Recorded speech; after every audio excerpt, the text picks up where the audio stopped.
Welcome in. This is a Tuesday morning edition. Blue Sky Live here with you this morning. Chase Parham and Neal McCready. I am in Oxford, as you can tell. Neal in Jacksonville, Florida. Ole Miss and Duke 2 days away from getting going in the Gator Bowl, 6:30 Central Time on Thursday evening. We'll look at some Ole Miss Duke stuff a little bit today. Some college football landscape stuff. Hey, are we already going to get changes to the college football playoff format? That's a possibility. We'll update on that and some other news and notes here on this Tuesday morning. So hope everybody's having a wonderful New Year's Eve. Be safe tonight wherever you are headed, and then more football. Good football game. Football game day, by the way, today. Michigan and Alabama early. Playoff game tonight. So we'll get into that and more coming up here on the show. A show brought to you every day by Blue Sky, locations throughout the state of Mississippi, up and down I-55, throughout north of Mississippi as well. You know the lunch special is $5.69, two sides, bread, any size fountain drink. Hey, they'll be open on New Year's Day. So, I mean, you have a rough night tonight. You need a little sustenance tomorrow morning, some caffeine, some sugar, some gravy. I don't know, whatever it is that does it for you on those hangover mornings. Let Blue Sky help you out. Again, neither one of us are in the Clark Ford studio, but we appreciate Clark Ford every single day. They are in Amory, Mississippi, 662-257-1900. Look, it's December 31st. Corey would love to see you today, the end of the year, there at Clark Ford in Amory. Wants to be your truck guy, wants to be your car guy, and he will take care of you. He's taking care of us for a long time now. And again, all guests join on the Campbell Clinic hotline. They do indeed. Campbell Clinic is the one place in Oxford that takes care of fractures, sports injuries, complex spine and limb conditions. The pediatric orthopedics at Campbell Clinic in Oxford are the only specialized pediatric orthopedic team in North Mississippi providing expert care for growing bodies. Visit campbellclinicoxford.com to schedule an appointment or call 901-759-3111. Get started this morning on a little more of a somber note. Just all the thoughts and prayers to Michael Adderholt's family. Michael passed away in recent days here in Oxford. Just a huge supporter of us, of our podcast for a long time. So all thoughts, prayers with his wife Lydia, his two children, and family as well. There's no good way to segue out of this, as I said, but I want to take a few minutes off the top here because Michael has been our stream. Lydia has. They've updated on his fight and his challenges over the course of the last few years. So just we were both alerted yesterday afternoon as to his passing, and it's been a tough one because Michael's been with us for a really long time. So everybody just for one that's been there, supported us, and everything else. Thanks to everybody that's been they really cared about him. I've had people email, "Hey, how's Michael doing?" and that kind of thing. So just kind of letting you guys know, but. Hey. Lydia, if this gets back to you in any way, please let us know if there's anything we can do. Yeah, absolutely. Condolences to their family, and just Lydia, know that we love you, and we're thinking of you and the boys. And if there's a GoFundMe or anything out there, someone please get it to the website, social media and stuff like that, so that we can push that out there. He was a fantastic guy, and she's awesome too. So they're their whole family in our thoughts and prayers and all of that. Sports doesn't matter anywhere related to that, but we're here to talk about sports and those topics today. So let's get going. It's New Year's Eve, Neal. I know we're trying to go early here to get everything out of the way so you can get to your parties tonight. You get your final bit of preparation ready for whatever your evening entails. I mean, I'm sure the Peach Bowl did it, the Cotton Bowl did it. We're not doing the bowl comparison thing today, but is there some sort of media event tonight? Is there even anything on the schedule, or is even that gone? There is nothing on a media schedule other than practice access today post-practice interview access with players. I don't know which players, but players at University of North Florida, I think, is where it is. So I'm going to Uber out there after you and I finish this award-winning podcast, and then I'll come back and write. And then I'll start partying, man. It's New Year's Eve, You at least get some games. I don't know. Is there NBA stuff today? I mean, we were joking about it before, but I think it's going to be pretty low key for both of us. It's not the worst day though if you're just going to get trapped in the hotel room and get a sixer or a bottle of wine and just sort of hang out for the evening. You will not. However, you will not make midnight Eastern Oh no, no. time. I wouldn't think the Penn State Boise State will have to be scintillating and go a long time for me to make it to midnight. Yeah, I'm planning on just getting pretty low key in here. I'll turn on the football games on the TV, and Thunder and Timberwolves play tonight. I'll turn that on my computer, and it'll just ring in 2025 pretty quietly. Neil will have whatever from Jacksonville. Posted a story this morning. A lot of stuff we talked about on the podcast yesterday about Henry Boleyn, the quarterback. Worth mentioning just quickly off the top, because if we don't mention the bowl stuff off the top, I will forget, because that's where it's sitting for, I think, all of you and us and everybody else at this point. Star Thomas also out, the Duke running back. He has gotten into the transfer portal, so Mr. Thomas is not participating in said bowl game. So it looked a little bit at what Duke could have available on offense, might not have available for offense. I don't know that Manny Diaz knows who the hell's available for him at this point on offense there for the game. But nonetheless, that's up if you really are into the minutia. Ole Miss most likely has the majority of their players available: Chris Paul, Jaden Kennedy, and Micah Pettis, the three that I'm aware of. And is Kennedy for sure not playing? Actually, I don't even know, because he hasn't picked a school yet, right? I'm not sure. Is Juice Wells playing? Oh, Juice is, well, okay. Yeah, I guess he's out too, right? Okay, I don't know. He has declared for the draft and accepted an invite, but honestly, I don't know. So maybe I should just delete that entire damn paragraph out of the story I wrote, because I was like, oh, they've got everybody but Pettis and Amelia Kennedy, and then somebody was like, oh, Paul, and I'm like, yeah, that's right, damn, I forgot, and then maybe Joel. So the hell with it, I don't know. They got more people available than Duke does.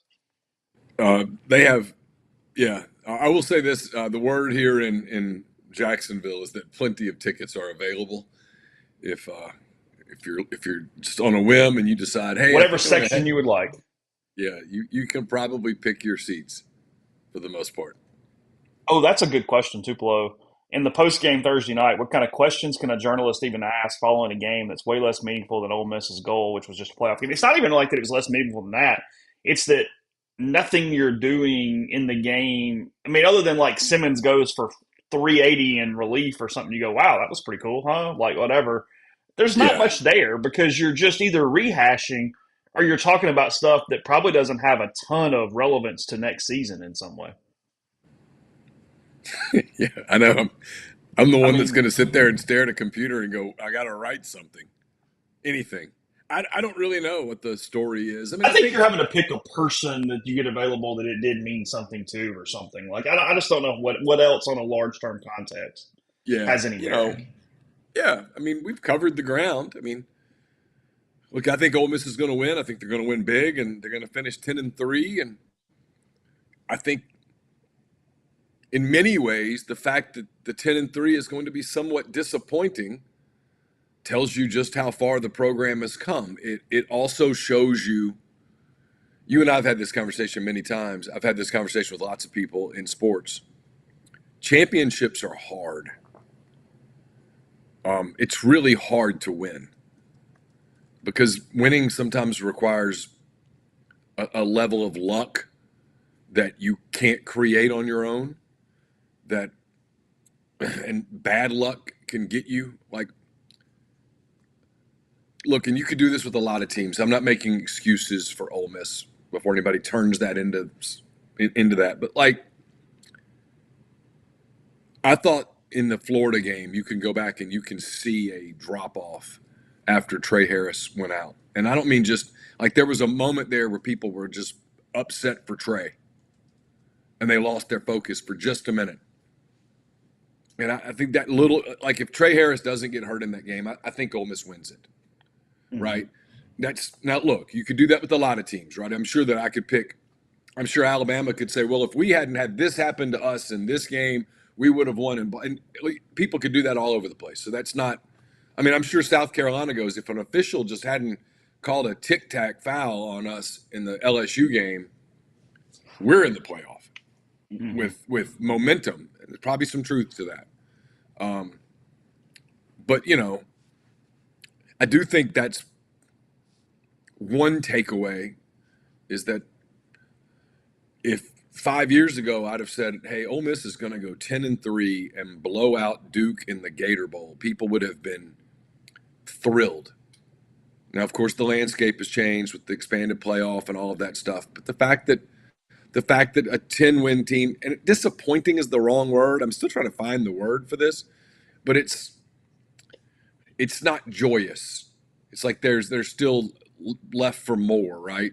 When Ole Miss won the Cotton Bowl in 2008, oh, sure, a few people were like, "Man, can you imagine if whatever?" But for the most part, everybody was pretty freaking thrilled. Last year, when Ole Miss won the Peach Bowl, that wasn't a championship, and yet everybody was pretty damn thrilled. And a year later, 10-3, and nobody's exactly thrilled.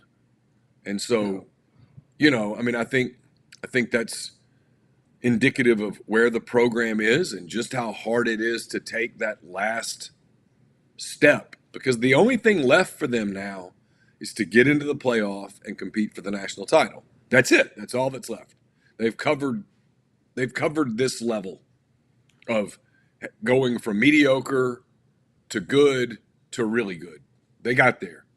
Getting from really good to elite is the next step, and it's a really hard step. And I think if you're talking about like not really Lane's message, but just messaging in general, what this game means, and I think it's as simple as you said. It's get to 10 wins. It's be able to put that on your resume. That matters. I mean that is something you can throw at high school recruits still care about that kind of stuff as much as we get lost on this. Portal guys don't want all the pomp; they just want the money. High school guys still like the pomp. They still like the stuff and the whatever because they haven't had it before. They haven't been kind of maybe jaded is the wrong word, but they haven't gone through the process where that's whatever. I mean, there is some benefit to that in those ways. And then two, I think it's as simple. What does it really mean? It's that you're the only football game on national television on a day that you play. You're at night in prime time. The nation's going to turn it on because by God we love football, and you need to go win a football game because you are there and you just have another national exposure game to do that where you're alone and you at the end Ole Miss is going to beat Duke 34-6 or whatever the hell it is, and then you look up and go, "Oh wow, they won 10 games. Yep, Lane's got it rolling." You know what I mean? Like in the moment, the nation kind of goes, "Oh yeah, 10 wins, Ole Miss, good job." Like you're not doing the context of the playoff if you're the guy in Dubuque, or you're just the normal college football fan or whatever. You're not analyzing it the way that Ole Miss fans are going, "Ah shit, okay, fine, whatever." It's just fine. It's like look, Missouri yesterday. They beat Iowa in a fun competitive football game, and even me, who gets inundated in this every day because it's my job, I watched it. Went, it was fun. It was a good game. Missouri, good year. Yeah, 10 wins. Cool. And they you went 10 or you move 9. on quick. Do what? They won 9, right? They were 8-4. Were they 8-4? I thought they were 9-3. But I either don't way, know. okay. I don't know. He's done a Maybe you're good right. job Whatever. there. I mean, again, Eli's turned them into a really solid program. That's not a guaranteed dub on the schedule for anybody. He's done a good job. And Brady Cook ten had and a three. hell of a career. 10-3. Brady Cook had a hell of a career there. You do need to win the football game. I mean, you don't need to lose to Duke when Duke is completely hobbled to this extent. I mean, in front of the nation. I mean, win the football game. Yeah, I mean, I mean, I'll be stunned if they don't. what are you going to write when if they lose? Fire everybody. No, I'm kidding. I would have to. I'd have to see it to understand Is how Lane that going to coach this game like it's Madden? happens. I don't know. I mean, maybe a little bit because he's mad and wants to prove stuff, and he can't lose this game. I mean, the social media beating that he would take would be off the charts. From national people going, He "Shut has to up." beat the ACC school. Yes. Yeah, yeah. He's talked. He has talked so much that he simply must win. Um, I don't know. We talked about this a little bit yesterday. I don't know how long you leave some guys in there, right? I mean, if the game's out of hand, I think Lane. I don't. I can't. If I were the coach and the game got out of hand, I could not, in good conscience, leave Jackson Dart out there and let him risk his. I would want him to be healthy for Mobile. Game in hand, and if it's doable and it happens in the context of the game, break the record. Two things, and then get them out of there. That's How it. far is he from the record? It's not far. I think it's like 167 or something. Okay. I could be wrong on that, but I think it's like 167. Yeah, I mean, and look, Grant's got a good point here. I mean, we're talking about failure and not and all that stuff. He says taking the next step's all about Lane and not about Ole Miss. Yeah, it's Lane coaching the same way in every game because he doesn't coach the same way in every game. He still lets some emotion get to him at certain times, depending on the game and the outcome, kind of like he did against Alabama those years. And I think that's probably his next progression as a coach. Is he coached. You can't say he didn't. He coached differently against Georgia and Florida, as in just sort of some intensity, some decisions, some things like that. And I think that probably is the next step. But you Well, I were not mean, getting a fully seasoned Lane Kiffin when you got him. If he was fully seasoned, he would have been the coach of the damn Commanders. they. It'd be interesting if you could really talk to people and get honest answers, open answers, like how much off-season emphasis was put on that Georgia game. Mm-hmm. How much did they talk about that game? Because they were locked in for that game. They were ready, man. I mean, in a way that, I mean, obviously we all talked about, hey, if they had to play the Saturday after that Georgia game, it was going to be almost impossible. And even 2 Saturdays after that Georgia game, they, with everything on the line, I don't know that they were flat. I don't know. I don't know what they were. I hate doing that too much because I thought Yeah, I DJ know. Lagway played really, really well. But they didn't have that level of intensity. So how do you get to where you can answer the bell 8 times? Because you got to answer it 8 times. Like they were more up, as crazy as this is, they were more up and dialed in for Arkansas than they were Florida. That's not debatable. I mean, I wasn't at the Florida game, so I guess I could say I can't say that with a level of certainty. You could tell on the field pregame in Fayetteville they were ready to play. And I thought they were ready to play at LSU too. Like I didn't think that was an intensity thing. Now Kentucky, Yeah, yeah. They just lost. They didn't play well early. They didn't capitalize on opportunities, and they lost the game in Baton Rouge at night. Okay. yeah. I mean, I thought before the Kentucky game they were cocky. I told you that. I thought they were. I thought they had begun to buy some of their. Yeah, so yes, it's kind of on Lane a little bit. The more you think about it, you got to mature as a coach, as a leader of men, of all of that stuff. Where you got guys, and in fairness to him, he was saying it that week. He was. Like he was telling people these stats. Like Ole Miss going into that Kentucky game was number 1 in offense, number 1 in defense. They were number 1 in everything, and he was like, I don't know that it means anything. We haven't played anybody. And he did say that. I mean, I'm sure he said that to the team too. Communicating to 19 and 20-year-old men is a challenge. I mean, and so, I mean, I went to all 4 of those games. I mean, I told you that Wake Forest game, I was so frustrated at some of our colleagues who were like acting like this was some monumental achievement that they were blowing Wake off the field. I mean, these guys suck. There's nothing here. I mean, there's nothing to take from this game. It's nothing. There's nothing here. And they were all like, "Oh, this is this, and we're writing about this." And I'm like, "Man, until they play somebody, you got to slow your roll." I mean, I think they're really, really good, but they didn't play anybody. I don't know. I mean, it all comes back to that. Everybody gets mad when you do this, but it does in my mind. Every time I do this about the season, I come back to Kentucky. Because it's the only one that's not excusable. You know Yeah, what I mean? It's of at course. home, and it's not excusable. Well, because look, here's the deal too, and this is a little bit of nuance because as you get better, you're better capable of handling these things. But Ole Miss has reached the rarefied era too, where you mentioned getting up 8 times. It's legitimately 8 times because you're getting everyone's best shot. Nobody's sleepwalking through you anymore. You're No, not getting the game where Arkansas goes, hell, whatever. You know what I mean? No, you are, no. by God, Georgia had you circled too. Like there's a thing Yeah, there too. It's we've said this 1,000 times. It's what was so good about Saban is they were just this machine that beat you no matter what. Getting best yeah. shot, best shot, best shot, best shot. And That's the next step. you'll be circled in Athens next year. Yeah.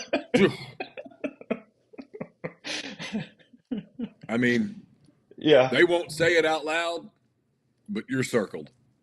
I mean, Stacy hit it. I mean, I've talked to people. We're on here with you guys, the message board. The season quit being fun after the Kentucky game. For a lot of fans, that's exactly true. It stopped. It shouldn't have, but it did. I think because everybody went, hey, this is going to be really hard to only lose one more time. There's a lot to it, but it did. It stopped being fun. It changed the entire attitude of the tone and connotation of the season changed after that game, even though they saved it a little bit with the win over Georgia. And, it's just so much here. Because, I mean, I'm reading from everybody's stream. I mean, it's kind of good for the show today. I appreciate everybody giving comments. I mean, Grind saying, would Ole Miss fans be happy if they had Tennessee's exact season? And you Yeah. made the playoffs, so you would have done that. But yes, today you might Yeah. be even more pissed in a acute way than what happened because you got hammered by Ohio State and Quinshon. It's complicated. I don't But know. The goal was to make the playoff. yeah, no, it's not a failure. Again, the failure word wouldn't exist in any capacity whatsoever. Yeah, I can't look at Tennessee's season and go failure. They made the playoff. And no road team won a playoff game. Home team went 4-0. They made the playoff. You can't move the goalpost No. middle of the game, right? You can't go, you know what? Hey, we're going to take the goal here. Their season sucked too. No. They had a better one. It is what it is. And the goal was to make the playoff. They did. And look, goals are what look. Here's an example. I mean, it's what outside of, I guess, 2009 and 15 and 16 to an extent, but the 12-team playoff changed everything. It changed expectations that were so real, even if you had a really good football team in previous years. It's the entire sport, entire athletics are set up on what you're expecting to do and whether you reach that. It's why we've said this 1,000 times. I talk about Giannis, and he was wrong that day. He goes, no, it wasn't a failure. It's like, yeah, the season can be a failure without your program being shit. Those are not the same thing. You had an expectation. Like right now, the Detroit Lions are 14-2. They played the Philadelphia Eagles. Did they win last night? They did, yes. They played the Minnesota Vikings. They play the Vikings. The winner gets the 1 seed. The loser goes on the road in the postseason next week. Detroit made the NFC title game last year. If they don't make the Super Bowl, it is some level of failure inside that organization, and that was their expectation. However, they are beat to hell with injuries. They just keep winning despite half their defense being hurt. They're sort of a pro version of what we're talking about, where you set a bar here, and if you don't hit it, there's frustration, even if it's not, hey, let's go throw everybody off the plank. It's two different things. Yeah. Because the Lions probably aren't winning the Super Bowl because of how banged up they are. And yet, if they were completely healthy, they probably would. They're damn good. That's kind of my point about the luck part. Yeah. Teams get hurt. Injuries happen, and injuries change seasons.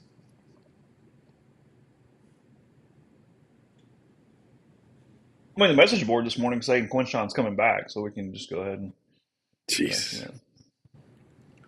To pull the vacation quote about heads on the carpet would be more surprising. I just can't. I can't go there. Yeah, I mean, if I woke with my head sewn to the carpet, I don't buy that one. If that is true, we have fully just joined the simulation now and gone, okay, whatever. This is not Henry Parrish coming back. This is not Henry coming back. That would be Lane trolling himself for an entire season. Yes. I don't see it. Yes, Tupelo, we can talk about the format changes. It's the next thing I had up on my list here. Brett McMurphy. Just hold on 1 second. Yeah, go ahead. We're going to go there. All right. I'm trying to play out in my mind Quinshon Judkins coming back. Right? Well, Jackson would be gone, so that would be one obstacle removed. Micah Pettis is gone. That would be another obstacle removed. I don't know how you could sell that in the building. He had negotiated, signed defaulted on his own contract, asked for another one, asked for a raise, and in his last game, he had the quarterback begging the head coach to get him off the field. Yeah, Which yelling is at the head. one of the look. It's one of the more funny things thinking back, as in like because in the time, fans are so emotional. It's what makes me laugh. Is that in the middle of that Peach Bowl game, they're seeing Dart and Kiffin fighting, and everybody's like, "Oh my God, what happened?" They're mad at each other, like they're screaming. They're going some Dart or Kiffin problem, and then later they go, "No, they just Dart was pissed off. Well, Judkins and was in the game." they really weren't fighting. It was Jackson No, like, okay, I've hit the wall here, and Lane kind of looked up at him like, look, I know you're right, but I don't have anybody else. yeah. I mean, that was essentially Bentley the was hurt, conversation. and I mean, Lane didn't look at Jackson and go, hey, shut the F up. He just was no. like, I don't have anyone else. What do you want me to do? Go figure it out. We're almost done. And it masked the fact that Judkins did have like 34 carries for like 125 yards or some shit. I don't know. He played well. Well, I mean, at the end of the day, we'll move on. We'll move on. It's why it's fascinating. At the end of the day, if they could have had Quinshawn Judkins, the football player, I think they're Oh, probably playing a game tomorrow in one of the big well, games. yeah, Now, yeah, yeah. now separating Quinshawn Judkins, the football player, from Quinshawn Judkins and all of his people, the people, is not possible. The game, it doesn't work like that. But if you could have Quinshawn Judkins, the football player robot, on the field, I think this team's 11-1 and probably played in the SEC championship game, and they're getting ready to play in I don't know, either Atlanta or New Orleans tomorrow.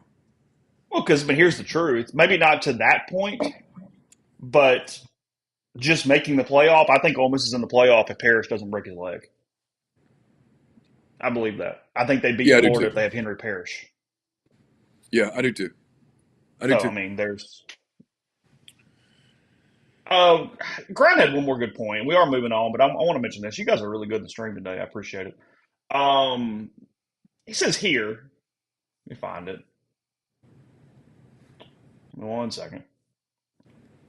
But and maybe I can't find it right now, but it's fine. His point was that you can't though. Some of the reason why that there's so much angst around everything is that every team doesn't have the same path to the playoff. It's so different. You can't. He mentions Auburn can't look at Arizona State what they did and go, oh, we just do that.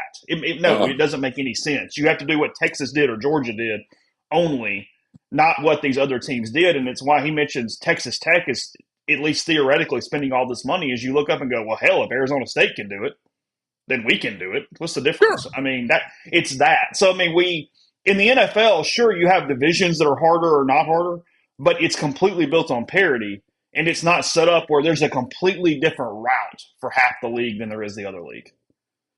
And that's a weird thing. It really is. Like it just doesn't. Have you ever been to Coors Field? Matthew Jones asking in the stream. I have never been to Coors Field. I've always wanted to go. I've never been. I I haven't haven't been either. to Denver since I was a kid. I've only flown through Denver. I've never actually been in Denver beyond that. When I was a little kid, my uncle Alton That's lived right. in Denver, and we spent a Christmas in Denver, and it was the year that the Broncos went to the Super Bowl. So I was like 12 or 10 or 11, 12, somewhere in there. And it was fun. It snowed. It was awesome. Did you go down and get coffee, or are you drinking coffee from the room? I went down and got coffee. There's a Starbucks in the hotel, so I got Starbucks. I needed coffee, Okay. man. I can't function without it. Do you avoid the hotel coffee makers? Well, I used it yesterday, but Uh-oh. they didn't refill it when they did the thing. And it was unlike the one wherever you were, where you had the Nespresso or whatever in the room. You just got a normal little Yeah, Keurig this is like pod one of thing. those. Yeah, yeah, yeah. Okay. That one in Nashville was awesome, man. I could have Yeah. stayed there another week just for the coffee. All right. So I was saying But it's Brett a nice McMurphy. I, hotel. I It's think. it's a nice hotel. It's. I don't have a whole lot of good things to Yeah. say about downtown Jacksonville, but the hotel's very nice. All right. I did go for a walk yesterday. I So went over the bridge and all that stuff. It was good. I had to stop. They had to raise the bridge to let a ship go through. That was kind of cool. You didn't ask Chandler for Rex? I didn't. Okay. I forgot actually. All right. All right. I think Action Network, right? Is that where Brett's at? Yeah, that's where he's at. So, quote, in-depth discussions about changing the college football playoff seeding process for next season. When the conference commissioners meet later this month, this would provide first-round buys to the top four teams in the final rankings, regardless of whether it won a conference title. The most popular concept for 25 is still to give automatic bids to the five highest ranked conference champions, but award the top four seeds to the selection committee's top four ranked teams. One commissioner says, quote, we should be open to getting the seeding right regardless of what that means, but protecting conference champions and securing a spot in the playoff is a must. McMurphy points out that what makes it tricky to pull off is there must be unanimous agreement by all parties, conference commissioners, the College Football Playoff Management Committee, and of course ESPN to give its blessing. That's the only way the final year of the contract could change. So two things here. One, what they're telling you is it's absolutely going to change for at least 26 when the contract opens all the way back up and you don't have to have this unanimous synergy with all parties. So 26, you're getting a new format. 25 is a little complicated when you're saying everyone must agree because what's happening there is some of those are not going to agree unless you give an auto bid. That's the only way you're going to get full agreement for 25. But I'm going to go a little soft here and say if we can just get the top four seeded teams with the ones getting the buys, I'll at least chill for a year and think that is good progress. Because I just don't think getting 100% right is possible. So I'll take my mini win and move on. Frankly, I want no buys, period, at this point. So, Yes. Expand the damn thing to 16 teams, play 8 on-campus games, and then let it be. Hell, you could even one let the plays losers 16, two plays 15, three 14. you can even let the losers from those games play a bowl if they want to. Oh, yeah, I don't care. Sure, whatever. Whatever. Who gives a whatever. But I don't like the auto bid. Take the best 16 teams. That'll lead to better because what you have now with this system, if you're an SEC team, is you're like, I ain't playing anybody else. Hell no, we're not adding another game. And no, that trip to Notre Dame that we had scheduled, cancel that. Somebody call Furman. Somebody call Presbyterian. I mean, let's schedule another crap game and ask our fans to come to crap games. And I know fans are like, I just want to make the playoff. I get it. But in the moment in September when you're there and you're like, it's 41-0 with 11 minutes to go in the second quarter and it's 91 degrees. I'm sorry, but that's not. I'd leave. That's not what's fun. I mean, like Iowa, Missouri yesterday was fun. It's a good game. Wouldn't you like to have that game in October or September? It'd be kind of fun. I mean, but you're not ever going to get that with this format. And so I'm for strength of schedule and power ratings and all that stuff and take 1 through 16 and seed them 1 through 16 and play the thing out. Do you think this is a trial balloon or you think this is Brett telling you this is what's about to happen? Brett's very connected. I mean, it's possible that they're using Brett to float a trial balloon just to get some result, and if you're Brett, you don't mind being used in that way. You'll take that win. Yeah, sure. You get the story. But I mean, they know it didn't work. Look what we have. I mean, I have my notes. We taped Butcher versus dance instructor yesterday and put it up immediately. But so you've got an 11-point line on a quarterfinal tonight. You got a 13.5-point line in a quarterfinal tonight. Tomorrow. That's not what you want. You want double-digit lines? Now, you have a couple of good games where it worked, right? You've got 2 Big Ten teams playing each other in a 2.5-point line, and you've got Notre Dame and an SEC champ playing each other with a 2-point line. Those are good Good games. games. Yeah, but I mean, Boise's in the tournament because we had to hand out a participation trophy. Now maybe they would be in anyway. You can make that argument. They wouldn't have gotten an automatic bye. No, they would have And had to you've play got the game last week, which is what they deserved. and you've got Arizona State that got an automatic bye because they won a subpar league. And didn't I'm not saying they didn't deserve to be there, whatever. I don't know, would they probably would have made it top 16. They probably would have made it. But had you done my format, Alabama, Ole Miss, South Carolina, probably all would have made the tournament. They would have gotten punished for their stupid losses. Ole Miss would have gotten punished for a stupid loss to Kentucky. They deserve to get punished for it. Go prove that you're worth it. Alabama would have been punished for the loss at Oklahoma. South Carolina would have been punished for the 2 home conference losses. Go play on the road and let's see what you got, big boy. And if you lose, shut up. And I mean, I think most people could live with that. That would be fun to watch. Mm-hmm. NFL teams pay the price for losing dumb games. They have to go on the road in the playoffs. And sometimes that means going and playing in bad weather and stuff. That's part of it. I mean, I wouldn't, in a world where Ole Miss was the 14-15 seed and they had to go to play third seeded, whoever that is, and it snowed, I'm like, okay, well, good, snowed. You shouldn't have lost to Kentucky. But I think that would be more compelling than the system we have now.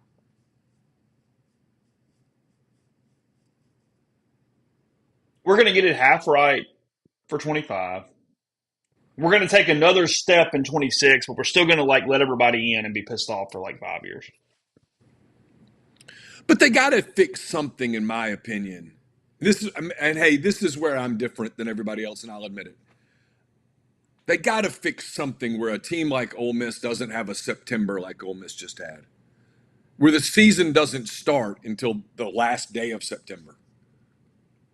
I mean, it was boring, Chase. It was. Yeah. Those were boring games.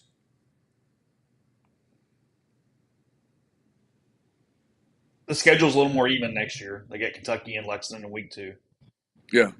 They play Arkansas early, so you've got an SEC game early. But that was, I don't know, that was kind of weak. Yeah. Yeah, I think it's somewhere in the middle. I think it's trial balloon, but I think it's Brett telling you probably what's about to happen because it's the one thing that the people with muscle can push through immediately for next season. You at least fix the bracket because everybody seems. I mean, even people who don't like it have to admit the bracket's screwed up. So I mean, that's one you can get right without a whole lot of problems. And then Yeah. I am completely engaged in whatever they do for 26 and the fight that's going to happen between the networks and ESPN and SEC and Big Ten and all that.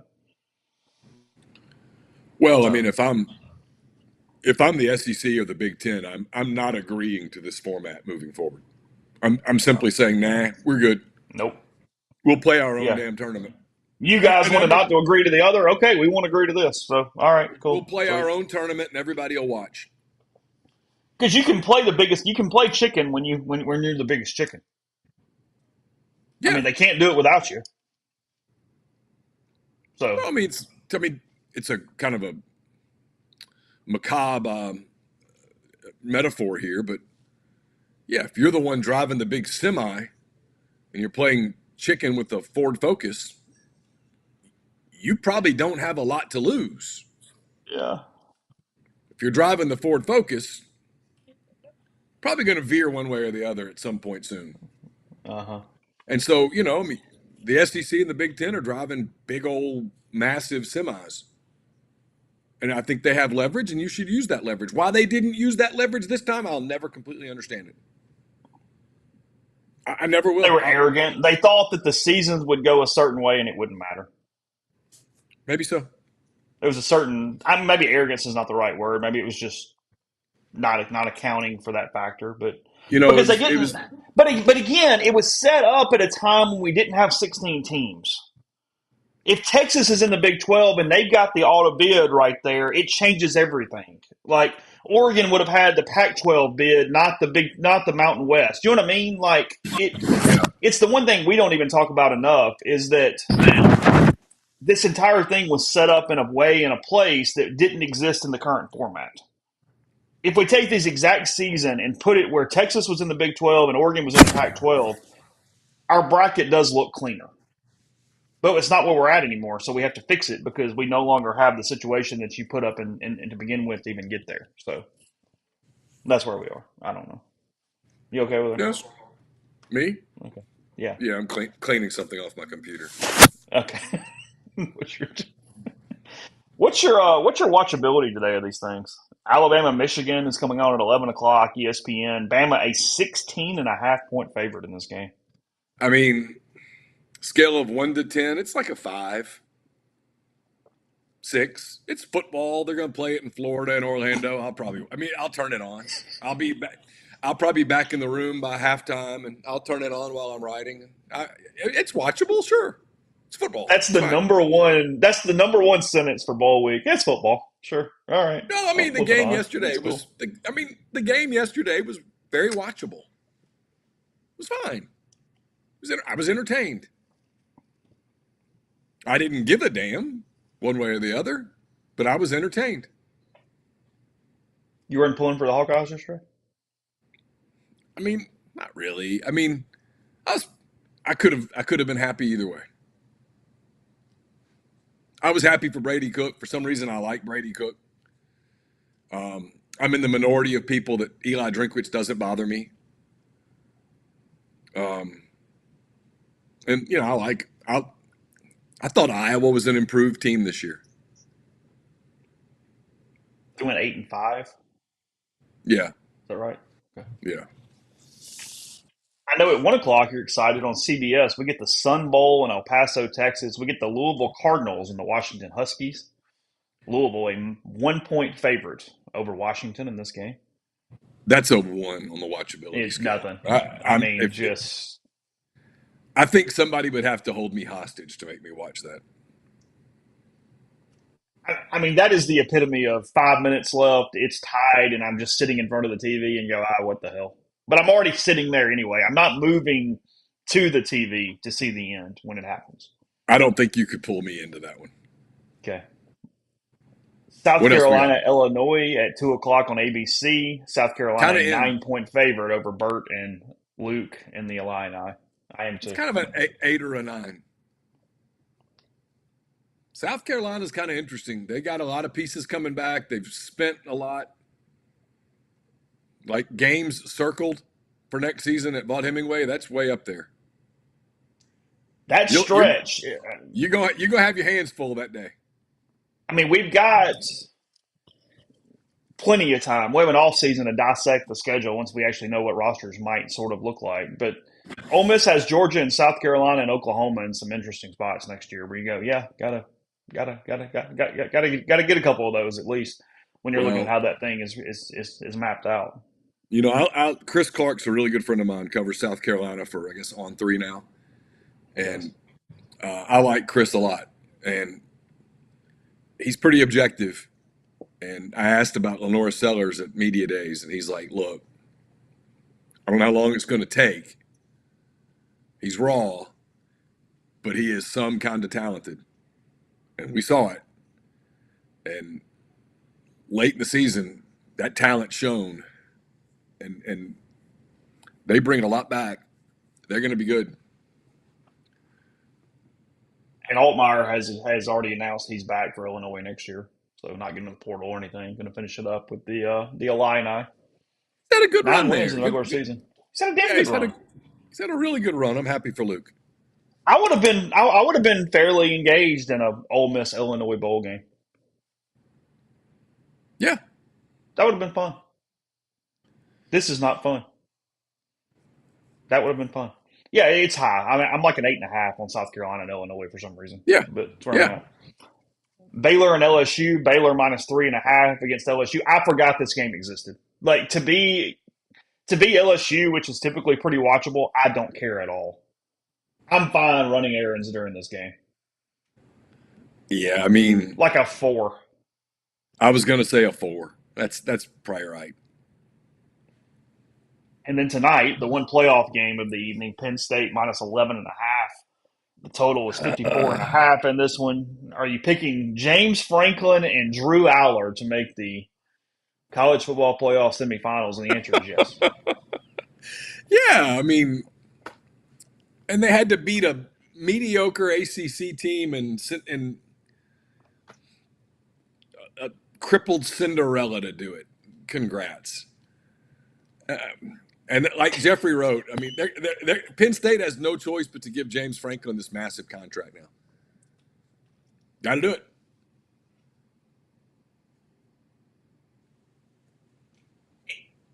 And his supporters will be fairly pissed if they like squeak by tonight and then get hammered in the semi against the first real team they play. If that were to happen. Yeah. But on the watchability scale, I mean, it's a 7 because it's a playoff game, but this has a real chance of being a dud.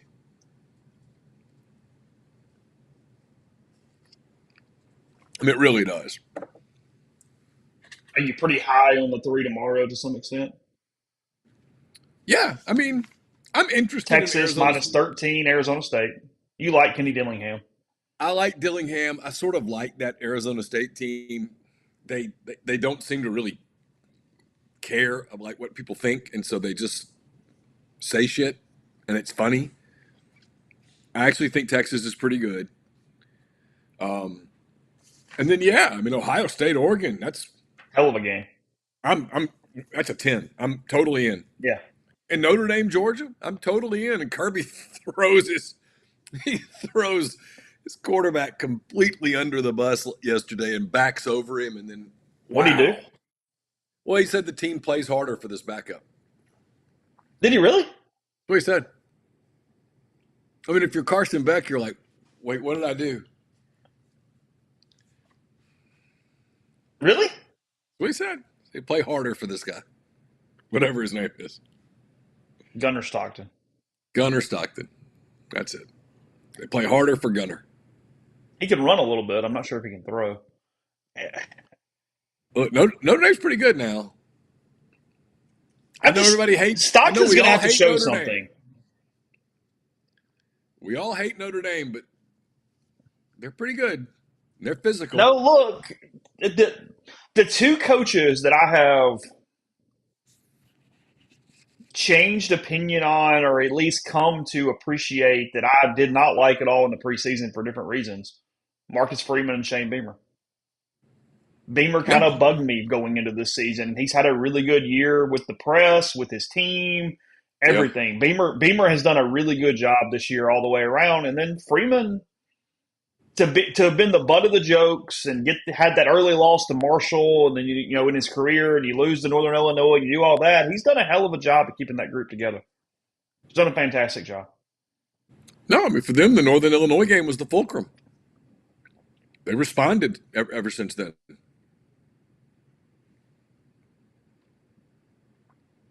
Notre Dame, as you mentioned, they are a 1.5 point underdog to Georgia. Georgia minus 1.5 in that game, and then Ohio State, they are a 2.5 point favorite. So the number one seed in the tournament, a 2.5 point underdog against the Buckeyes. We're sleeping on Oregon a little bit, and we're flawed. The flaw in the system is Oregon goes undefeated. They win the Big Ten, and they get rewarded by having to play Ohio State again in the. Because they're the 8. Yeah, I mean, it would have been so in my system. Oregon would have been the 1 seed, and they would have played 16 seeded, probably South Carolina in Eugene. Would have been a good game. We'd have watched, and they probably would beat South Carolina at home. And then they would have played like Penn State in the next round. Yeah, they'd play the 8-9 in the next round, so there'd be some protection. Nobody ever bitches about the 16-team, the 4 16-team tournaments in March. No one ever complains about it because it works. If you're the 1 seed, like if you're 1 seed Auburn this year, you're not going to play a top 4 seed until you get to the Sweet 16. And those teams are going to have to play teams to get to you. You're going to get to destroy somebody and then play an 8-9. You're going to get rewarded for your season.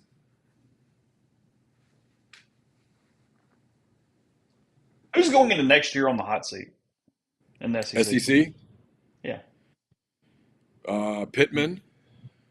Venables, as they're saying on the stream. Venables might be more hot seat than Pittman. He is. I think he's number one. I think they are in deep. Oklahoma did this thing where they went, hey, this is our introductory season to the league. We're cool, but losing sucks. And they starting to get a little impatient. And this is the paper loss versus real loss. And Venables is feeling every bit of that because, frankly, they kind of suck. Auburn bought their quarterback. They did. Yeah. Someone says Lebby. I don't know anything about Mississippi State. If you fire Jeff Lebby after 2 years with what he inherited, you're not even giving him a chance. You didn't even. You're telling me that it's that. And even then, I'd say, well, then why'd you hire him?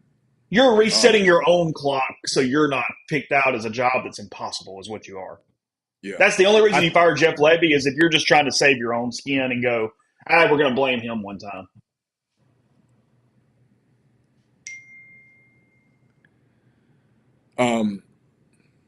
I think Freeze is on the hot seat for sure. Because you think, I mean, all taking out the other context aside, you think he's close to or playoff or fired? Yes.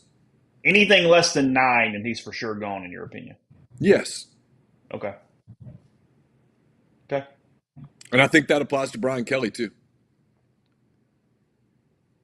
He won't get fired, but pull another 8-4, and A&M's going to hate Elko. Yeah, he'll get another. Yeah, he's not getting fired. He's no, nothing like that. And Mark Stoops, yeah, I mean,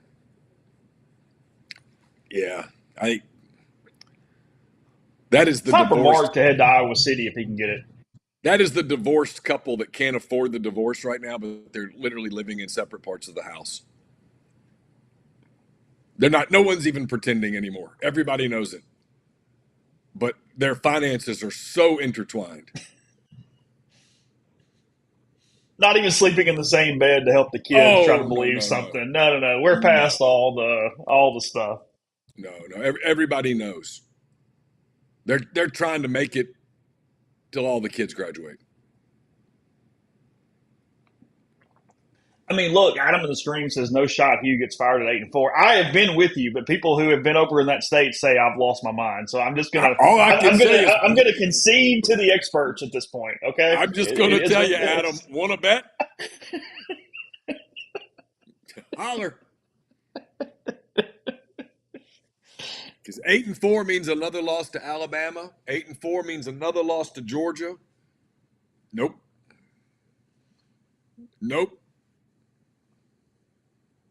Context is not really a big thing on the Plains. That doesn't matter necessarily. So look, they don't get deep in the minutia to make the decision. We do this all the time. It sticks for a reason. Perception and reality.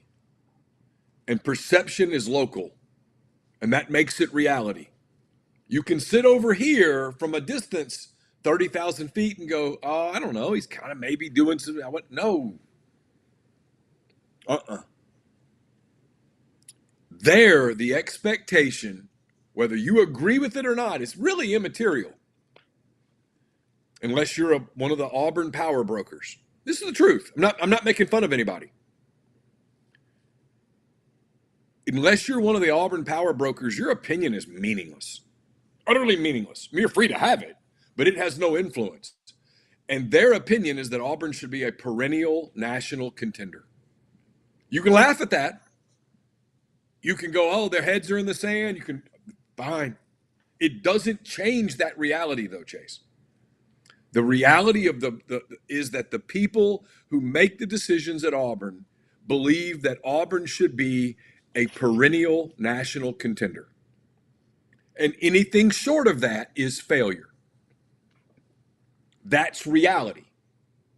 You can scoff at that reality, Sure, I do. I think they're out of their minds, but it doesn't change the reality. Does that make sense? Yeah, sure. I mean, that's the deal. And so 8-4 includes 4 losses that you have to endure in real time, not paper Against two of your losses. biggest, against your two rivals too, most likely. Yes, at home. It's emotion. It's one thing. See, we can do it now because those losses are 10 months away, 11 months away. There's no emotion in those losses. No, you got to have the deal where everybody shows up and for the Tiger Walk and the whole deal, and then you watch Alabama celebrate on your field. It's a totally different deal.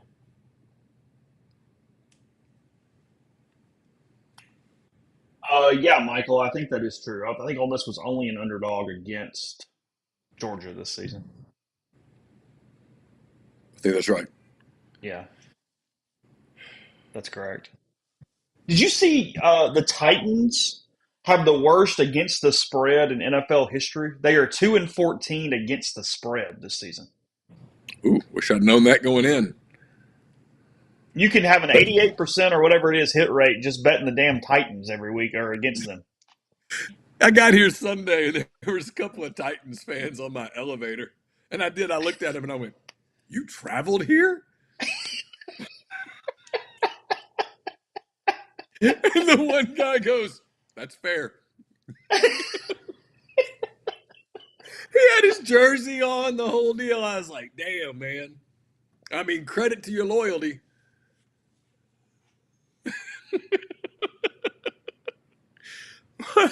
Ooh. Adam says, if you're drink, would you leave Missouri for that job? I assume he means Auburn. I'd have to know a little more detail about what's in place at Missouri, but my initial reaction is no. Missouri is not psychotic. Auburn is psychotic. Be careful. Chase, he's got a good deal at Missouri right now. Yeah, Missouri's pretty good on the hot crazy scale. Auburn is not good on the hot crazy scale. Well, I Missouri mean, got a good place on the hot crazy scale. no, to play that analogy all the way out, Missouri's dating like an 8, a 9, and Yeah, she's pretty cool. You go to Auburn and some she's good like girl next door vibes with Missouri, where it's like, yeah, all good. absolutely. Oh, she's the one that's going to be perfectly normal. She's cool. Auburn, she might only be like a 7, and she's insane. She's the She's redhead from nuts. Wedding Crashers, okay? Like, you don't know what you're getting from minute to minute. Like, Oh, is it Isla Fisher? she's Isn't that her name? Like, she might burn it's, she might burn the house down because you forgot that this was the anniversary of your first date.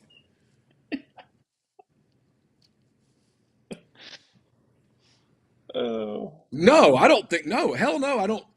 Unless Eli Drinkwitz is going, if I don't win a national championship, I'm not going to be able to sleep at night.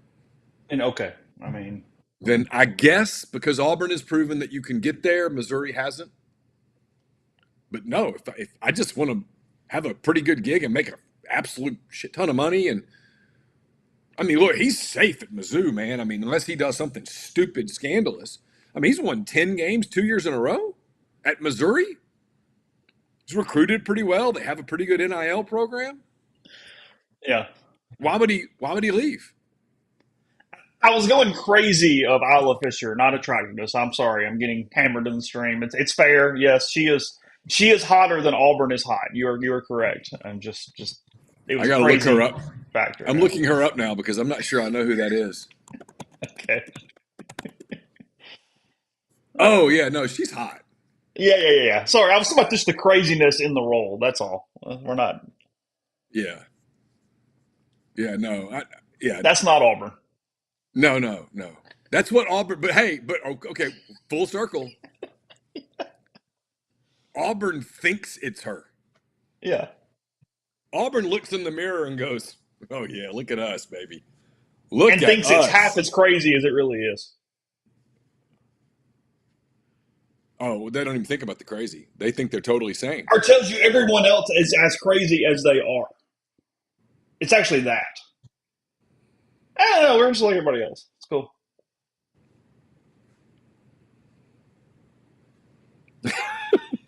I'm not slandering Isla Fisher's attractiveness. That was not my point. Sorry, I apologize. That was not the Yeah, point. because I mean that if you're going to start slamming her, your standards are Yeah, ridiculous. that's not what I meant. Yeah. No, I mean, we're not doing the Ole Miss Six thing here on the podcast. That was not the point. no, I'm no, just God, no. okay. Her craziness is not cute though. She was psychotic in that movie. It's because she's hot. You think the craziness was cute. To the I'd point. I might That's the tolerate it. point. Yes. See, that's the Yes. point. Yeah. There we go.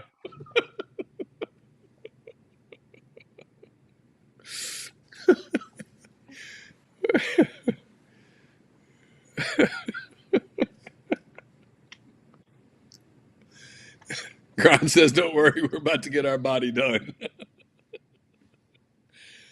Oh, And maybe you are. It's not a yeah. I lobotomy mean, though. I, if I'm Eli Drinkwitz, no, I do not leave Missouri for Auburn Yeah, I agree. unless the money is just insane. Did you see? This is a ridiculous segue, but I was just kind of curious. Did you see the stuff about the Magnus Carlsen and the chess championships the last couple of days? You Uh-uh. seen this? So Magnus Carlsen, maybe best chess player ever. He's number one in the world, like whatever. And he had a meeting. He's in like the World Rapid Chess Championships. I guess you only have a very small amount of time to make your next move. And he had a meeting and didn't change his pants before he came to play. And they told him he had to change his pants or be kicked out of the tournament because he had jeans on. And it's created this huge thing in the chess world. Basically, he said, "Look, I'll change them tomorrow, but I'm not going to change them today." And they were like, "Well, you're out then. Sorry, if you're not going to go change your pants." And he goes, "Well, you can have your rules, but basically, F you." That was his quote back. So he pulls out, and there's been this huge, like, just seeing the quotes though, because it's chess and like how serious they are taking this thing is comical to an nth degree. And they have now come back and said that they are not altering the rules, but they are allowing for appropriate like changes in some of the. Basically, you can wear your damn pants. So he's even like agging into it now. He's coming back. I guess if these things, if you don't miss multiple days, you can still come back, compete, and maybe win. However it works. So he took a picture yesterday and said outfit of the day, and it was him wearing jeans, walking in for his next round. So it's become this pettiness off the charts between the chess world and the number one player in the world, and maybe the best ever. I mean, he's incredibly highly regarded. But yes, he was fined $200 and asked to change, refused, and then was not paired, so he was not put into the bracket for that next that next day after that. So yes, he called it a matter of principle. So we've had says I love the backside of this FIDE, which is the chess world. I don't know. Says states its regulations for the tournament, including the dress code, are designed to ensure professionalism and fairness for all participants. Because he had a You nice pair of jeans on. you can't be fair in jeans. Players are permitted to wear dark colored pants, long sleeve, light colored, blue or black shirt, in any case unicolored, dark colored jacket, waistcoat or cardigan with buttons, black, navy, gray, beige, brown, or any case unicolored jacket, waistcoat, or cardigan may be taken off during play. Tie is not mandatory. Okay. That's what it says. What is a waistcoat? I don't know. I'm not sure what the differences are between those. Is that like a members only jacket that goes to your waist? Or is it just a overcoat that's not the big overcoats over the suit? I don't know. I grew up in Ruston. Nobody I ever took the said, "Hey, decision to trial an approach to provide more flexibility to officials in judgments regarding the suitability of attire. Special assistants will be requested to help in those judgments. We're bringing in more people to judge the outfits and make final conclusions shall any doubts arise. The principle is simple. It is still required to follow the official dress code, but elegant minor deviations are allowed. In the end, it's New Year Ah, time, and I sincerely hope that nobody would try to undermine the festive mood, including abusing the additional flexibility. so jeans are elegant now. Yes. Okay, cool. Waistcoat is a vest. Okay, I was not Yes, aware of that, but all I right. was not either. A vest with no sleeves. Okay, cool. A vest with no sleeves as opposed to a vest with sleeves? I was just reading what Larry Joe said. Okay. And he's always fighting with them about something. I mean, I think he's so good he almost gets bored, so he just starts fighting with the rules and the people and whatever, and he'll show up late all the time. I mean, Ginger points out the PGA wouldn't allow jeans. They It's would true. not. They True. allow you to practice in shorts now. But not jeans. Not on game day and not jeans. No, no, no. I mean, you get kicked out of a lot of clubs for jeans. That's a way no go.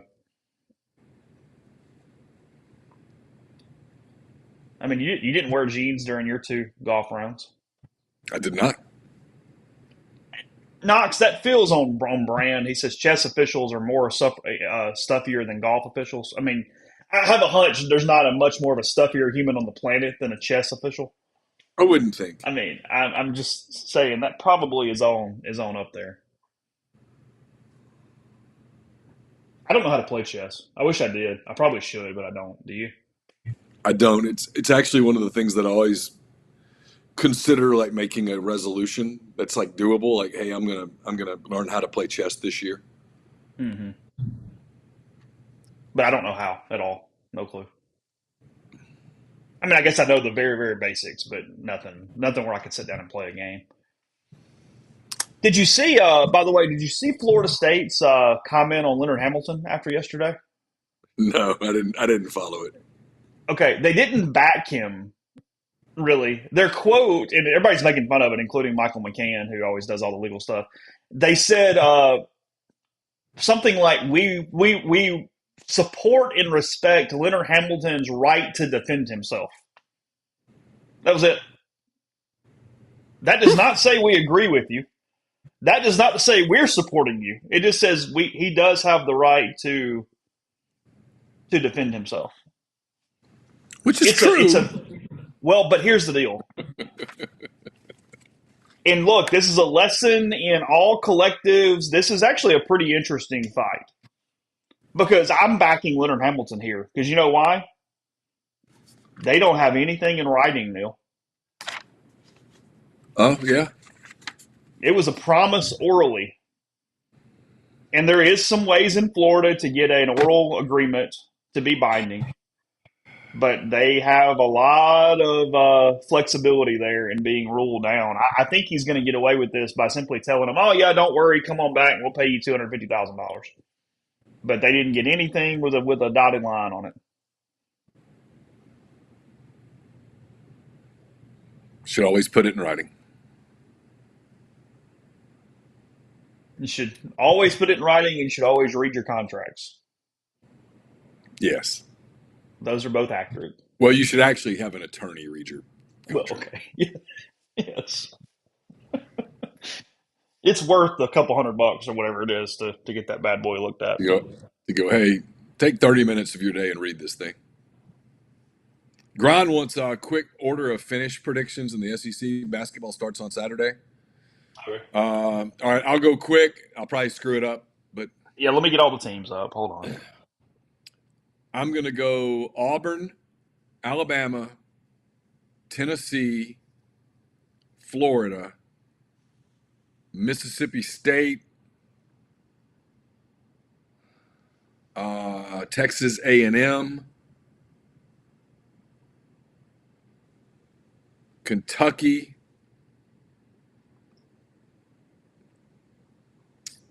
Arkansas, Texas, Oklahoma, Ole Miss, Vanderbilt,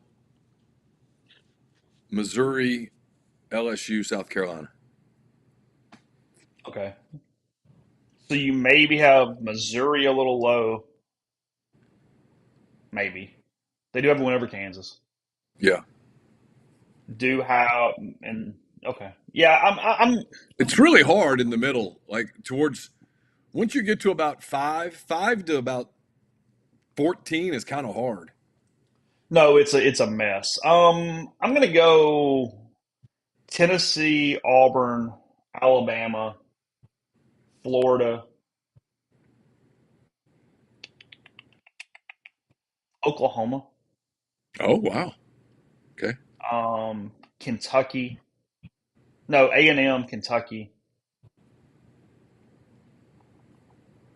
Texas, Oh, State, you Ole Miss. Have I forgotten something? Am I missing one very? Sorry, Arkansas after Kentucky. I apologize. Okay, Arkansas there. I forgot them. And then we're. I don't I mean. I still think got Vanderbilt's the Georgia. worst team in the league. Yeah, I mean, put South Carolina, Georgia, LSU, Vanderbilt, wherever the hell you want to put them. I don't know. Okay. Is there a bad? I mean, Georgia does have a freaking lottery pick. You know, Georgia's good. I mean, I mean, Georgia's good. That's what I'm telling you, man. There's no gimmies. There's no gimme. I think South Carolina is good enough to not be a gimme, and they've got a kid that's a potential first round pick. And I think the coach there's a good coach. mhm. It's a tough league, man. I mean, you could be a good team and go 6-12. Austin asking a question in the chat about is Realtree going to do another helmet? I don't know if it will be this year or the next year. I do know that there is another helmet that is being worked on and is in some level of design process, but I'm not being coy. I don't know anything beyond that as far as where it fits or a schedule or anything along those lines at that point. So, but yes, they are not just stopping at the current design and throwing it in at that point. So, Which game was the Real Tree helmet game this year? Oklahoma, Oklahoma. That's right. That's right. Oklahoma, that was correct. And they kept the last helmet for 2 years. So I don't know if that is the way the schedule would work or not. I don't know how that would be. I can't. There's some stuff I can't say, but I do think that there is another helmet that is likely coming. I don't know schedule, and I know they were trying to work out some different things with it, but beyond that, I don't know.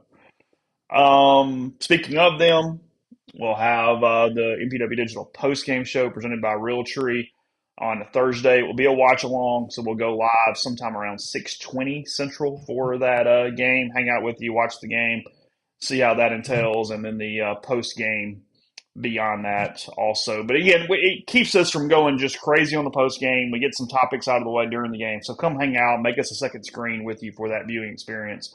And then we'll wrap up the 2024 season with the post-game show following the Tag Slayer Gator Bowl. Again, 6:30 on Thursday night. Tomorrow is New Year's Day morning. We're definitely not doing a show tomorrow morning at normal time. So we'll just keep you abreast of anything coming from MPW Digital side as we move on to Thursday. So again, Ole Miss and Duke, 6:30 on Thursday. No, I almost said Saturday. Not true. On Thursday. They're from Jacksonville. Coverage at rebelgrove.com. And then we'll be with you following that game again. So take care. Have a good day. And we'll talk to you again. So.